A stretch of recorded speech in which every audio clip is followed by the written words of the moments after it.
श्री साईं बाबा के चमत्कार। साईं बाबा जी के चमत्कार ही यह सिद्ध करते हैं कि वे धरती पर भगवान का अवतार धारण कर चुके हैं, परंतु उन्होंने अपने आप को कभी भगवान नहीं कहा। वह तो यही कहते रहते हैं कि मैं तो भगवान का सेवक हूँ और मानव कल्याण के लिए धरती पर आया हूँ। यही उनकी महानता थी जो उनको दिन प्रतिदिन लोकप्रिय बना रही थी। ऐसा ही एक चमत्कार उस समय देखने को मिला जब एक सज्जन भगवान दास के लड़के को मिर्गी जैसा भयंकर रोग लग गया। इस रोग के लिए उन्होंने देसी विदेशी डॉक्टरों से काफ़ी इलाज कराया, परंतु वह सब व्यर्थ रहा। किसी दवा से उसे लाभ न हुआ, कोई दवा उस पर असर नहीं कर रही थी।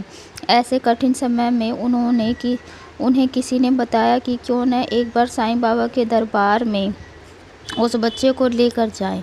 यही सोचकर भगवान दास जी अपने सारे परिवार के साथ साईं बाबा के आश्रम पहुँचे और गुणगान करते हुए उस बच्चे को बाबा के चरणों में लिटाकर हाथ जोड़कर बोले, बाबा हमारे बच्चे को ठीक कर दो। बाबा ने उस बच्चे को देखा और उसकी पीठ पर हाथ फेरते हुए दूर आकाश की ओर देखा, पर वहाँ पर एक विचित्र घटना घटी। लड़के के मुंह से सफ़ेद झाग निकलने लगे। लड़के की यह हालत देखकर माता पिता का दिल कांप उठा। उनको लगा कि यह बच्चा अब नहीं बच पाएगा।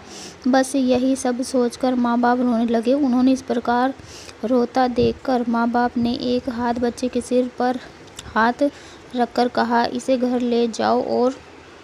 पर माँ बाप को वह एक शव के सिवाय और कुछ नज़र नहीं आ रहा था। वह बोले, हमें इसे घर ले जाकर क्या करेंगे, यह हमारा आदेश है, इसे मानना ही होगा। बाबा के यह कहने के बाद वे लोग टूटे हृदय से अपने घर आ गए और बच्चे को एक चारपाई पर लिटाकर रोने लगे। लेकिन अचानक ही थोड़ी देर में वह लड़का अपने आप चारपाई से उठकर बैठ गया और इधर उधर देखता हुआ बोला, मेरे साईं बाबा कहाँ हैं?